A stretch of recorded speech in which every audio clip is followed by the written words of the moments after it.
Down on a beautiful Melbourne day for the second round of the 1983 Australian Touring Car Championship.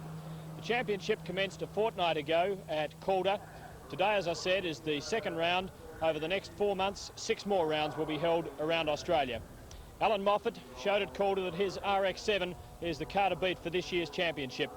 But it's expected today that challenges will be launched by Peter Brock and Alan Grice in their Commodores, Dick Johnson's Falcon, and also the Nissan Bluebirds of George Fury and Fred Gibson. So the leg of the Touring Car Championship should be a great race. We're also going to see the first round of the Australian Sports Car Championship, as well as action in Formula Ford and Formula B. As well as that, during the afternoon, we're going to see the presentation of a cheque. A number of people associated with this meeting are making major contributions to the Bushfire Relief Fund. And in fact, the badly hit areas of Cockatoo and Belgrave are only about 15 kilometres away from here as the crow flies. And looking off to the east, it's still very hazy indeed. You might notice on some of our camera shots during the afternoon quite a deal of smoke haze. Well, we're not far away from a start in the first round of the Australian Sports Car Championship for 1983. So let's go to our commentators, Neil Crompton and Will Hagan. Carter won further on in the distance. Peter Jansen there in the foreground with the Schweppes team. Alan Grice's STP team to its right and closer to our camera.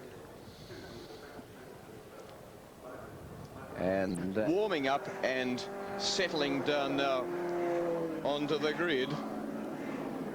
The first car that you can see, the one nearest camera, is the Bluebird Turbo that shot around this circuit yesterday, only half a second slower than Brock and quicker than every other car in the field. But now let's go to this presentation of the Bushfire Relief Fund cheque.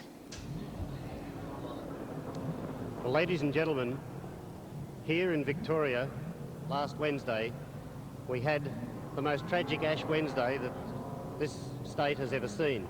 It was reminiscent of the Black Friday of 1939, when a tremendous loss of life and property due to the very severe bushfires. Since then, there's been a magnificent response from the people of Victoria, and indeed from the people right throughout Australia, in donating goods and services, clothing, food, and of course money to the bushfire victims. Ladies and gentlemen, today I have with me the President of the Victorian Automobile Chamber of Commerce and the sponsor of the Melbourne International Motor Show to make an announcement with regards to another donation. So, ladies and gentlemen, Dennis Dean, President of the Victorian Automobile Chamber of Commerce. Thank you, Adrian. Ladies and gentlemen, on behalf of the members of the Victorian Automobile Chamber of Commerce, it's my pleasure to announce today that we will provide a sum of $10,000 to aid those people who are unfortunate to be victims of the bushfire. I think perhaps Dennis, could we have you say that again for the benefit of the crowd, because we haven't heard that, picked that up on the other side. Right, thank you, Adrian. Ladies and gentlemen, on behalf of the members of the Victorian Automobile Chamber of Commerce, it's my pleasure to announce that we will provide a sum of $10,000 to assist those people unfortunate enough to be victims of the bushfire.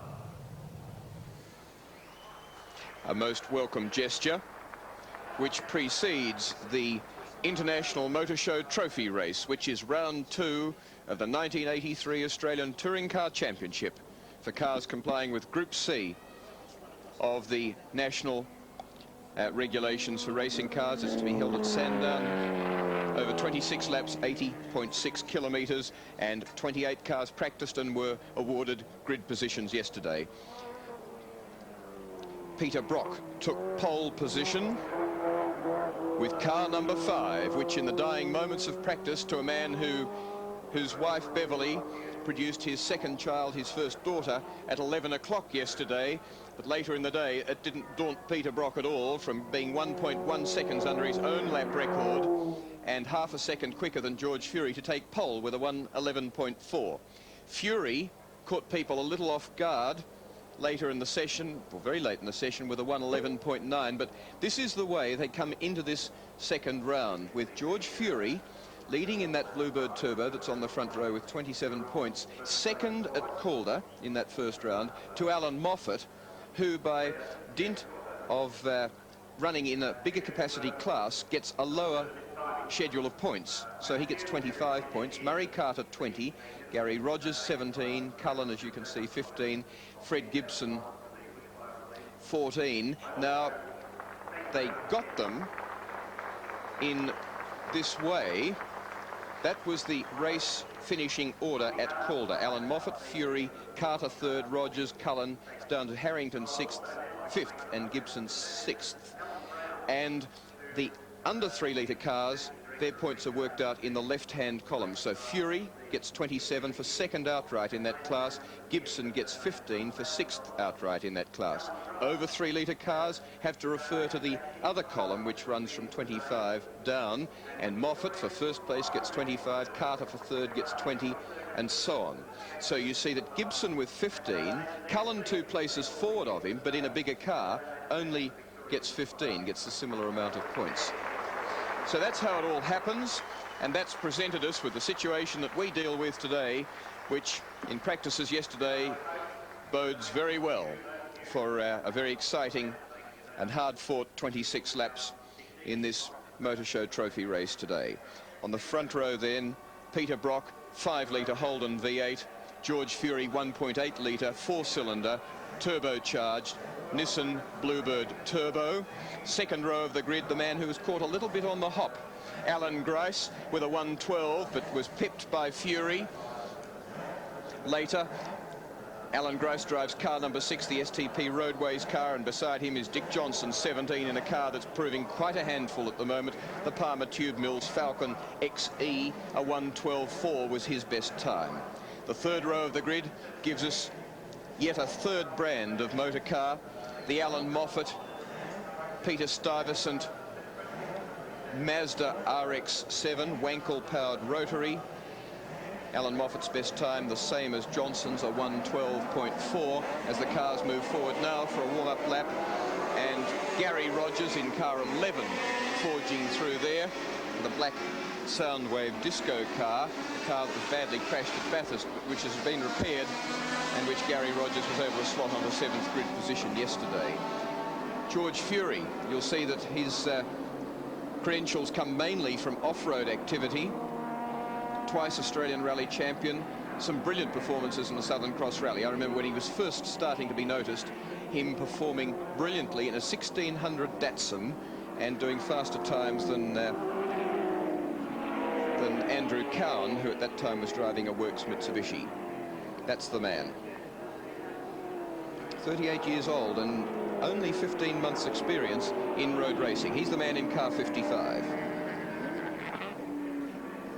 In that little sporty looking car behind number 43 is Alan Moffat, one of the best known, most contentious people in Australian motor racing, 44 years old and about to become a father for the first time, 3 times Australian touring car champion, 4 times victor at Bathurst and sports sedan champion.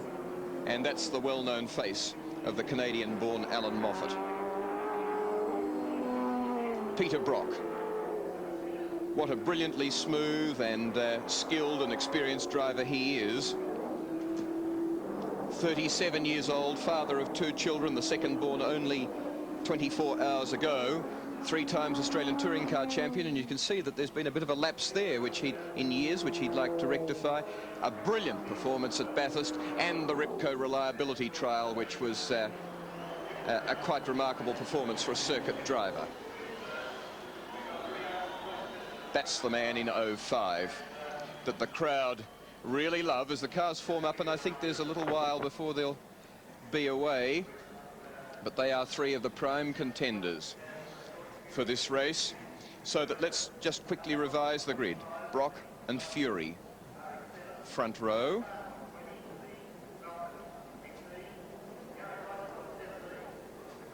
And there are the times and the first 5 grid positions. Grice, Johnson, second row, Moffat, and Fury's teammate Fred Gibson, the third row.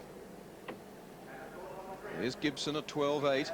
In car 11 is Gary Rogers now. Clive Benson-Brown, the owner, has given the drive to Rogers for today. David Parsons, the young Tasmanian, showing a lot of promise in car 50, ahead of Warren Cullen, a much older competitor, and behind Cullen is Murray Carter, who's lying third in the, well, came third at Calder, and lying also third in the championship on 20 points. That's the way they form up. It's 26 laps. It's going to be loud, fast and furious at Sandown.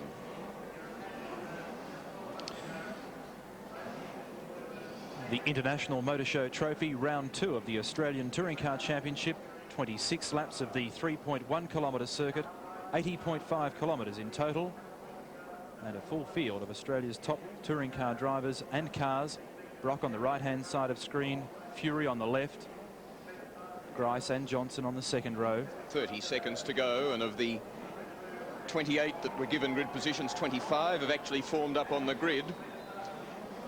All three different brands of car, sorry, no, 4. Commodore, Falcon, Nissan Bluebird and Mazda RX-7 led the race at Calder. Moffat finally being victor. Grice, Johnson and Brock all failed to score points as they have 5 seconds to start. Can the Bluebird do another miracle start? It's doing a very good one. He's in the lead at the moment as they run to Repco corner. Brock's in behind him, but George Fury takes the lead from Brock, Grice, Johnson, Moffat and Gibson. Bluebirds first and 6th.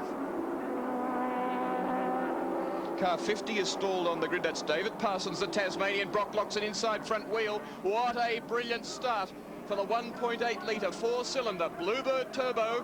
Prancing away there from 2 Commodores, Johnson's Falcon XE. And here comes Freddie Gibson heads Alan Moffat and Murray Carter further back, and now Brock swallows them up and he says, this is my territory. This big, long, fast back straight on a circuit that I know so well.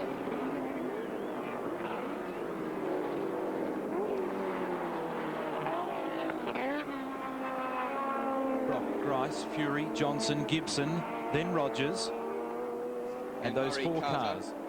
And if Fury's going well, how well is his teammate Freddie Gibson going, back in 5th place?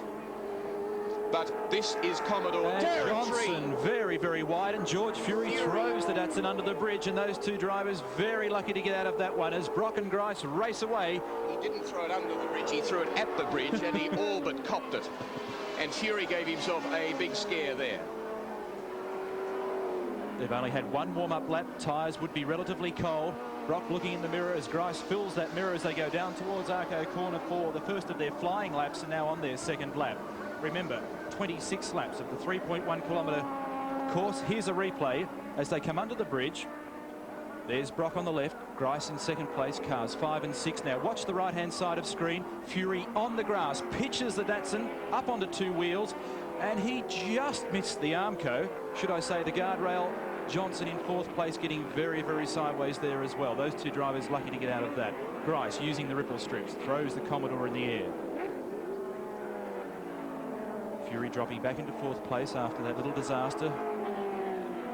Dick Johnson up into 3rd. Sorry, Will. Don't come any closer to that than that to really knocking your car about. This is the battle, though, that was expected here. Commodore out in front. Can Johnson stay with them in these opening laps? He's got another 3/4 of a litre. And he has also got a car that's much harder on tyres. It prances around. Incidentally, Moffat is 5th, Gibson 6th, Rogers 7th, Carter 8th, Masterton 9th, and Harrington 10th. But there's Moffat looming in behind Fury, and not far in front, though, of Gibson. This man, how does he get that Mazda, the least powerful car of all in the field, to go so quickly? 270 horsepower. He does it partially by some very good driving, partially by enormous dedication to sorting and testing, partially by some very good brakes in the motor car. But Grice and Brock. Grice, the king, I think, of touring car racing. Johnson hates you talking in that way of Peter Brock. But that's generally how most of the competitors see him, in a car that looks a little bit more nervous through the section of track there, Goodyear, than does Grice's car, but Grice in behind him, the man who in the last, well, most of last year and certainly at Bathurst, showed that he had pretty much as much speed and Moffat challenging George Fury on that occasion as they went past the main straight. Grice looming, lurking, pressuring Brock. Johnson, now Moffat forward one, on Fury, who's fifth now. Brock recording a time of 1 minute 12.6, which is just 1/10 slower than his lap record, which was set in 1979 in the A9X Tirana of 1 minute 12.5. It's taken a long time for the Commodores to catch the times of the quicker A9X, a much less effective motor car in terms of air penetration, but one which was very good in many ways, and Brock's car's pretty rough, and it's taking all Brock's skill to keep it in front of Grice at this stage. He's locked wheels a couple of times, and let's watch him through here again. Look at the car moving around just a little bit more than the two-race-old car of Alan Grice behind, who didn't need as much exit out of that corner, and then the Falcon behind, which can't catch them. Remembering that these three leaders at this point in time have no points to their credit in the Touring Car Championship of 1983, and vital that they record some position here today. Brock, Grice, Johnson, Moffat and Fury, the top 5 placings, and Grice is all over Peter Brock as they go up towards Arco Corner. Alan Grice, a very confident man for season 1983, a new team, a new sponsor, a very relaxed and great outlook to the season. I think in a moment he's going to offer us a new race leader. He wants the lead on Brock. He doesn't want to be tucked in behind him for too long. He wants cool air. He wants his new team car out in front. But then the great skill of Peter Brock and power of the car up the back straight at Sandown tells as he pulls out a few metres. Grice's car seems to me to be noticeably flatter on the road than Brock's car as they came down through Rothmans on that occasion. The Brock car lurching a little in the back.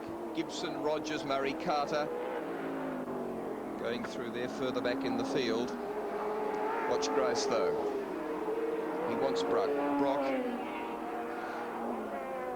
And his car, Grice's car, does look very good indeed. It sits down well, obviously not close enough to do anything this time at the end of the straight approaching Repco Corner. That's the race situation after 5 tempestuous laps around Sandown, 15-odd kilometres in this 26-lap second round of the Australian Touring Car Championship, which will be followed in its entirety now by ABC Sport.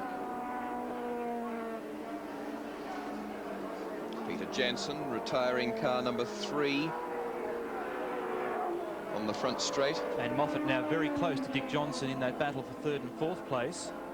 And 2 cars coming together, Rusty French and Warren Cullen. That's at Arco Corner, the slowest point of the course. A very dicey spot to be backing into the traffic. And wisely, Warren Cullen's, or should I say Rusty French, doesn't move backwards. And here's Moffat giving Dick Johnson plenty of curry as they come through Goodyear Corner. And Moffat working the little RX-7 as hard as he possibly can. That's Fury disappearing out of shot. Moffat lurching across the track as he tries to get through some of the slower traffic. Alan Moffat has worked very hard on this car. When he first brought the car to Sandown in 1981, it recorded a lap time of 1 minute 16.1. Now he gets it down to the 1 minute 13 area, and the pressure really on at the head of the field as Brock and Grice go hammer and tong under brakes. So we've got 2 excellent dices taking place at the moment as Grice uses all of the ripple strip on the inside of the course, and these 2 Commodores locked in battle. Here comes Grice under brakes. It's going to be a tough one, this manoeuvre, but he gets through. Peter Brock not shutting the gate. And now it's a chance for Brocky to worry Alan Grice as they go down the back straight. That was a no-option manoeuvre by Alan Grice, having just poked himself in there. If Brock were to have claimed the corner, well, then he was going to bring them both undone. And Peter Brock knows more about finishing motor races and winning titles and races than to do that. So Grice, and Grice equally knew that if he slotted himself in, Brock wouldn't clobber him. And so we have a new race leader in a fairly undefended manoeuvre. And look at further Johnson back, Johnson being harried every which way by Alan Moffat, who, when he finds his way through, is going to run away from the Falcon. And the Falcon is being worked too hard, having to be worked too hard, and so is going to, in my opinion, finish behind both Moffat and Fury as it gets increasingly hotter tyres through the 26 laps of this race. But Brock's now car noticeably sliding that time under the bridge again, Will.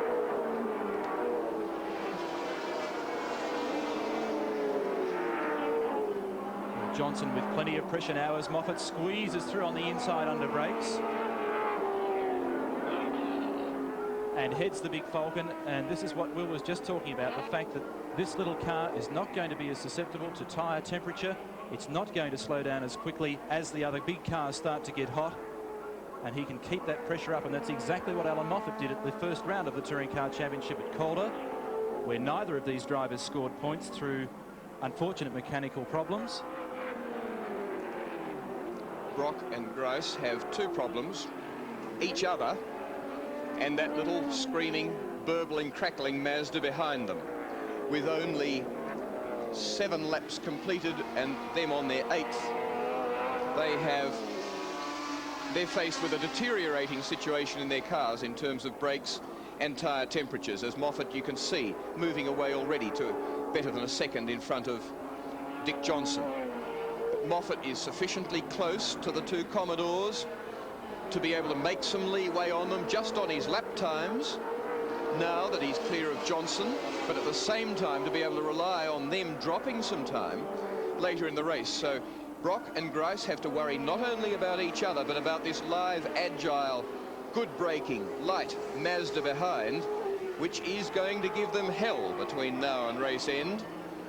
You remember the situation at the 400-kilometre race here last September, of Grice being shown the checkered flag and being given victory over Alan Moffat, who'd completed a greater number of laps and who ultimately, some months later, was given the race victory. So there'd be some degree of revenge to be seen between those two people. Brock getting very untypically untidy in the HDT Marlborough Holden dealer team car number 05.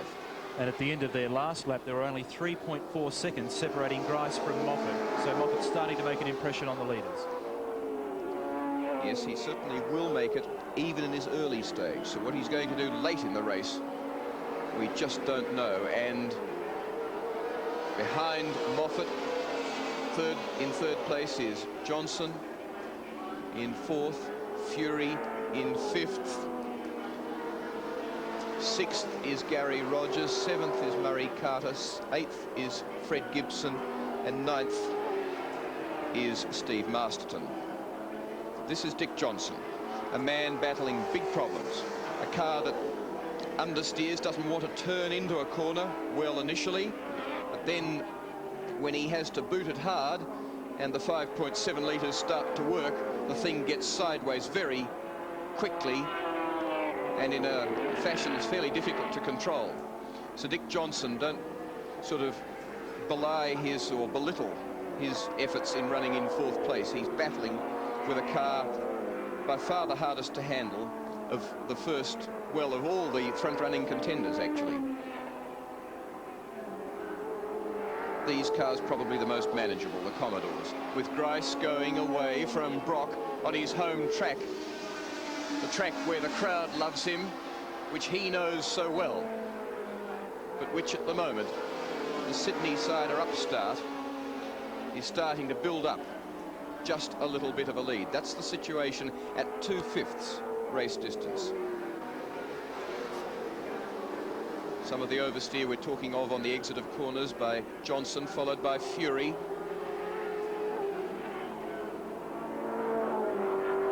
What an exciting motor car these are. Over 300 horsepower coming from the 1.8 litre 4-cylinder motor, but with a little turbine spinning at about 100,000 plus revs and pumping mixture in under positive pressure to the engine, and all of them wanting this man the race leader.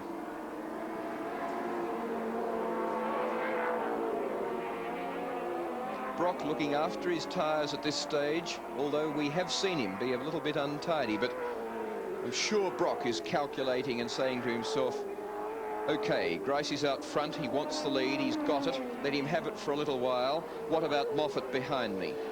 Should I look after my tyres a bit? so that I can deal with Moffat later. Will Gricey suffer by the pace he's setting, albeit only tenths of a second quicker? Grice acknowledging Laurie Nelson in the V6 Capri after allowing him to have the line for the corner. Just 1.4 seconds separates first from second, and a further 2.7 from second to third. Which has been whittled from 3.0 by Alan Moffat in car 43. The sort of detail that Alan Moffat goes in for in that Mazda was that some black tape on the inside of the windscreen, which incidentally is quite shallow windscreen with quite a deep covering down it, as we look at the two lead Commodores being followed just a little behind by Moffat.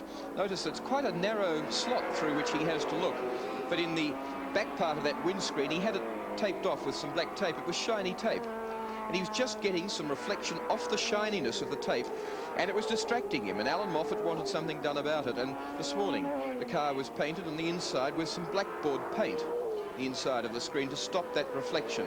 And his mechanic was saying he'll query him and he'll get him to change the colour of switches in the car, because he finds the colour distracting.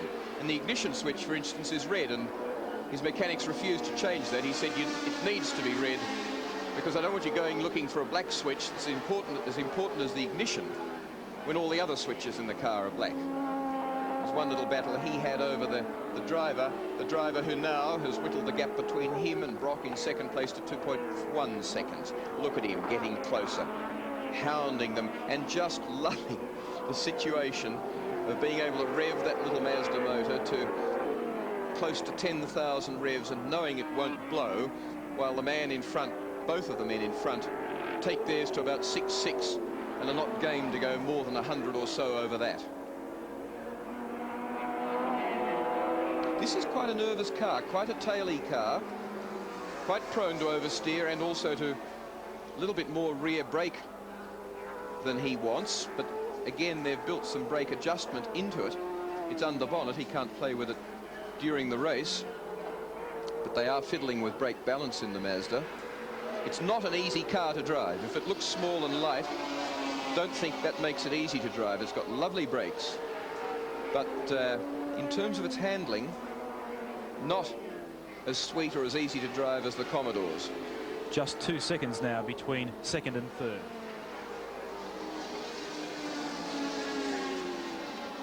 Interesting comparison between the top touring cars actually in Racing Car News magazine recently, where two drivers drove all 5 of the top championship contenders and made comparisons between them. And it seems to be that other people agree too that the steering in the Mazda, for instance, doesn't feel quite as precise on line straight ahead as in the Commodores, and also therefore it's a little bit harder to judge when the thing gets sideways quite where you are and how much correction is needed. But that, as you can see, doesn't slow this 44-year-old Canadian who's in third place and catching the pair in front.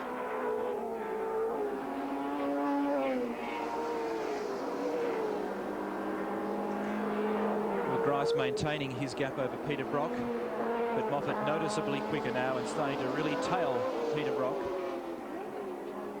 Brock, who turns 38 next Saturday, and as we have mentioned on a number of occasions, the proud father of a new young daughter, Alexandra. And the gap now between second and third, some 1.7 seconds. That's separating Brock from Moffat. George Fury is still tailing Dick Johnson. Johnson's hanging on to 4th. Fury's 5th. Gary Rogers is 6th. Carter 7th. Gibson is 8th. And car 2, Steve Masterton is 9th, so that finally Grice's teammate Steve Harrington brings up 10th. Of course, looking at this race from a championship point of view, Moffat's 3rd position at the moment is going to be the one that is of maximum benefit to him. Brock's rear vision mirror telling him that he's got to get closer to Grice and stop hanging about. And Grice, on the other hand, is the front runner, the pioneer for the fields that comes through to lap cars. He's got his lights on, is desperately trying to get clean straight runs through and not to be balked. 15 laps now, with Alan Grice dominating the leader chart. fact, he's been in the lead since lap 7. Gap now first to second is down to 0.9 of a second. It's come down by only a couple of tenths, but the gap back to third's come down to 1. There's Johnson and Fury, 4th and 5th. And Joe Beninka in the Alfetta, which is lapped. And now we can see the 3 leaders all in the one shot, so the race starting to really develop into a genuine motor race. Alan Grice, Peter Brock, Alan Moffat. And this and team manager Howard Marsden saying this is the circuit that suits the Bluebird turbos least. The long straights don't really suit it particularly well, but you can see there Alan Moffat and the RX-7 Mazda, which shouldn't be suited to the circuit, doing a quite brilliant job. No matter what you think of the man, you can't take away from what Alan Moffat produces in the way that he sorts his motor car with 10 laps to go, 31 kilometres, the way that he sorts his motor car, his dedication to the task, and then the way his on-track performances. The way he gets that car around is quite incredible, and where 6-12 months ago everybody was saying, well, you've just got to get a Mazda. I mean, they're fabulous, they're magic. In fact, we can see that it's the magic of the man and the application of the man that's doing the job just as much as the motor car. And the leader's consistently lapping in 1 minute 13 seconds at the moment. Moffat and the crew's attitude to a race of 80 kilometres is goodness me. We do more than that in an average morning of testing, and you know, this is barely a ripple in our program. Often do a couple of 100 kilometres a day in testing. What's Brock going to do about this situation? And on this circuit, Sandown and Bathurst, of all the Australian circuits, is supposed to be the Commodore, the V8, the big fast heavy car circuits. And look at this, the cheeky impudent pup from Japan, and Peter Brock's team manager John Harvey, who motorcycled up here on his 1000 Suzuki over the weekend, watching the progress. But what can they do about this impudent little challenger from Japan that now is in second place? And that's cruel and it's rude. And do you remember a couple of years ago, Moffat driving for the Marlborough Holden dealer team in a guest drive in a car that he worked pretty hard, dented a lot of panels, worked it very hard mechanically, had pitted and so on, and Peter Brock was leading the race. And do you remember what Brock did to Moffat over the top here, down through the S's, through there, out on the grass and round him, just to prove who was the better driver? And now Moffat has had enormous satisfaction in going back past Peter Brock, whose record is the best in Australian touring car racing. 6 Australian Touring Car Championships between these two drivers on screen, 3 apiece between Alan Moffat and Peter Brock, and 8 laps to go at the end of this one. And the crowd in the grandstand absolutely roaring for Alan Moffat as he moves up into second place. So there's the race order. Car number 6, Alan Grice. Car number 43, Alan Moffat. And car number 5, Peter Brock, followed by Dick Johnson in 4th place in car 17. And George Fury behind him, car 55 in the Turbo Bluebird. Now there's the Moffat team. That's Alan Horsley, the team manager, with his back towards us. And there's a fairly big grin on the faces of the Stuyvesant team down there at the moment, because they'd be very pleased to see that Alan Moffat, their boy, has got up into a major position in the race, and there's just 2.8 seconds separating first from third. They're a lot happier than they were at Bathurst. Gary Rogers in the Soundwave car, and car number 56 there, which is Fred Gibson in the second of the Turbo Bluebirds. And Gibbo, who qualified very well in yesterday's practice session, in fact 6th on the grid. Well, I think Brock's got no answer. He can't get any more out of the Commodore, and I don't think we're going to see him come back at Alan Moffat. But you can see Grice's response to this this sort of attitude from this small Mazda behind, and that is to clap on some speed and to argue, and he's not going to renege. And bearing in mind that Alan Grice said to us yesterday that if he won the race, he would be donating all of his prize money to the Victorian and South Australian bushfire appeal. And Grice to Moffat now gap 1.4 seconds. The Touring Car Championship leader, Fury, is lying 5th at the moment, which would give him, in the under 3 litre class, 19 points. So if Moffat, in his present position, gets either 25 or 23, 23 being for second place, he will well and truly go to the lead in the Touring Car Championship. No, Fury on 19 with 27 already would be on 46. Moffat has 25, and in second now would have 23, would go to 48. So he'd be 2 points in front of Fury in the championship. If he goes to one position further forward, he'd have an additional 2 on that.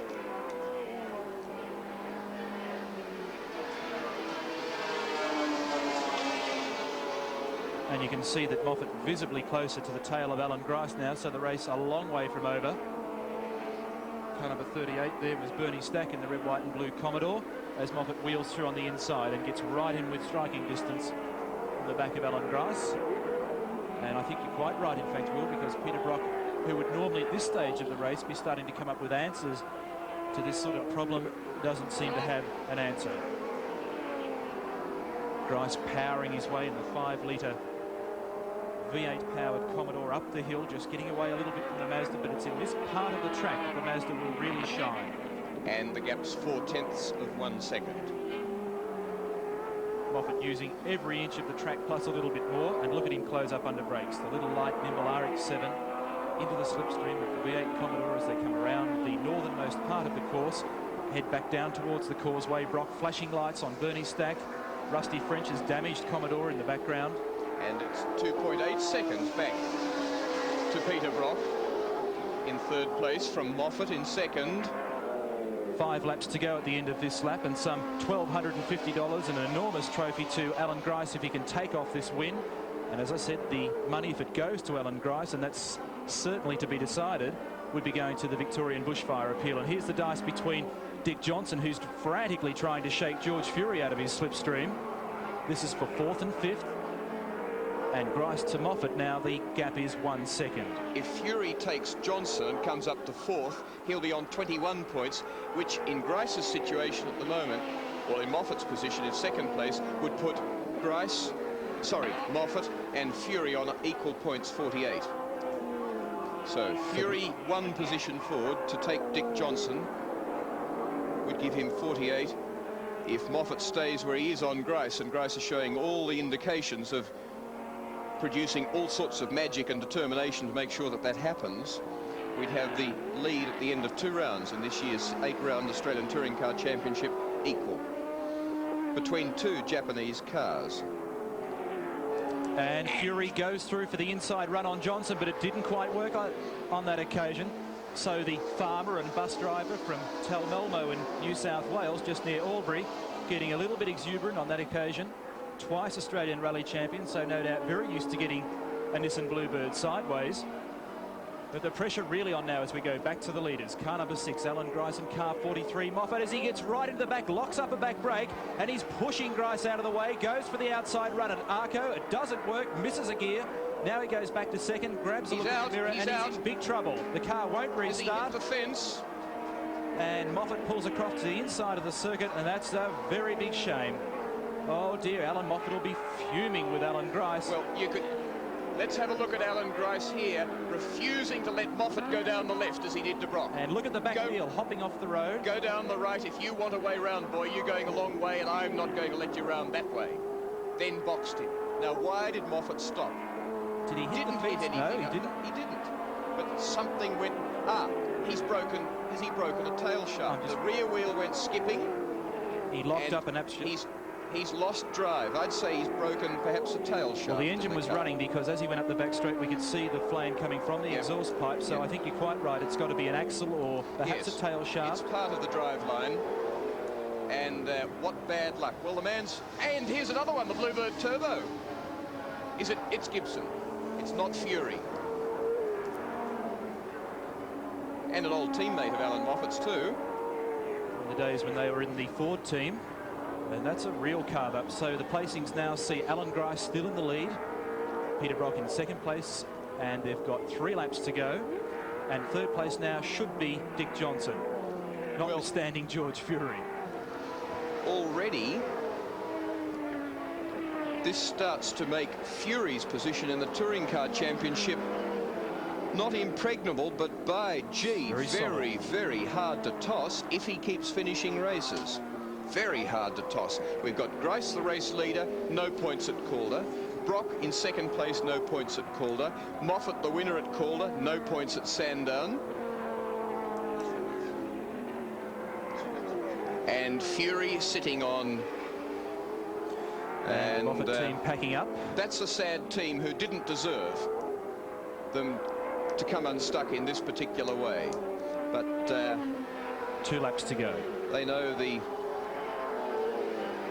bad luck of motorsport, and they've just had a nice helping of it, as Alan Grice, who has well and truly earned this victory as a disconsolate Alan Moffat, walks back. Grice really has earned the victory, and it's not often that we see an action from Alan Moffat that sufficiently harsh on the car to produce a failure in it. It's very uncommon in the RX-7, but that was what it was. A bit of rough track, some desperately deep braking. Well, the back wheels were actually coming off the ground as he locked up. And leaping about everywhere. This is the battle for third and fourth, with 17 Johnson still holding out George Fury. Grice sailing the car sideways and has withstood everything to hand it out by a man that some know as Peter Perfect, Peter Brock. And one must, I think we all must doff our caps to Alan Grice in the way that he's come back since being out of a drive with the JPS BMW team at the end of '81, getting some guest drives from Alan Brown and the Recar team last year, right straight away getting right onto the pace and getting himself into that team, and then of course we all know the story from there, and then building this brand new car that has done only Calder in this race, apart from some testing. It was only completed 2 days when it got to Calder, as he sails around now on his final lap of the Sandown circuit. 4 seconds separating Grice from Brock, so I think he's home without too much trouble, but not so in this case with Johnson and Fury. And one again, if we're doffing caps and giving credit where it's due, must hand it out to Dick Johnson. He's done a grand job in that car, staying in front of George Fury. So both of them, of course, so close to going out of the race very early under the bridge. That was a phenomenally frightening situation with Fury. Missed it by inches. But mind you, any rally driver's had a fair few hair-raising situations through his career, as Alan Grice, for the STP Roadways team, formed this year in an almost brand new motorcar, takes victory in the second round of the Australian Touring Car Championship from Peter Brock, in second place for the Marlborough Holden dealer team, and in third place it should be Dick Johnson. It's a big gap. For Palmer Tube Mills in the Falcon XE number 17. And he doesn't take third place from the Nissan Team Bluebird Turbo of George Fury in fourth place. Fifth place will be Murray Carter in car number 18, who took an excellent third place down at Calder in the first round. Behind him finishes Steve Harrington in the Roadways car. Sixth place, seventh, is number 2, Steve Masterton, Falcon XE, being fettled at the moment by Carroll Smith, the American who guided Alan Moffat through his 1977 program in that brilliant 1-2 finish at Bathurst between Alan Moffat and Colin Bond. But there's Alan Grice, and let's rest with him as that ginger-headed man, new father of 9-12 months ago, basks in his well-earned glory of victory in this round. And let's have a look again at the final desperate challenge on Alan Grice. Grice covering the inside, and watch the rear wheel. Now watch it now. Moffat, look at, starts to dance up and down, the pattering everywhere, jumping as Moffat asks everything of the car and just asks a touch too much. Lost drive, and his race was done, and that was on lap number 23. Just 3 tantalising laps from the finish.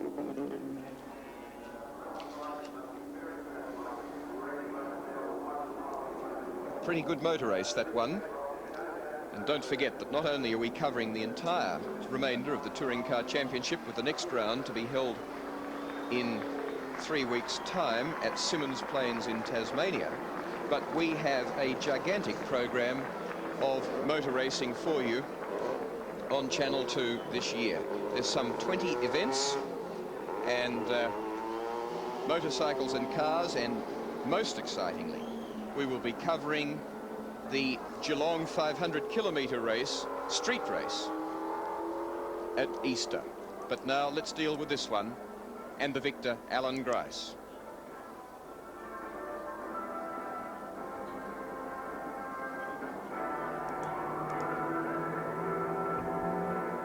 Dennis Dean, the president of the VACC, presenting the winner's trophy to Alan Grice. Alan, that must be a pretty satisfying result for you. Yes, it certainly is. All wins are good, but we had a bit of a talk yesterday, the STP mechanics, and decided that we'd donate whatever money we won today to that bushfire appeal, as you're probably aware that we made that statement yesterday, and we're just very pleased that the amount of money that we'll be donating is the winner's money. That's the best way to do it. Yes, well, you didn't know that it was going to be the winner's money when you No, made we were that planning pledge. on it. Right. Well, how tough a race was it? Oh, it was very hard. I think if you have a look at my lap times, there wasn't one time when I had a bit of a spell. It was flat out from go to woe, and I think I've shown in the past that if I can stay with Brock during his mad initial 3 or 4 laps that are great laps, if I'm there then, he's in plenty of bother, and I think we proved it again today. If I can stay with the bloke, I can beat him anytime.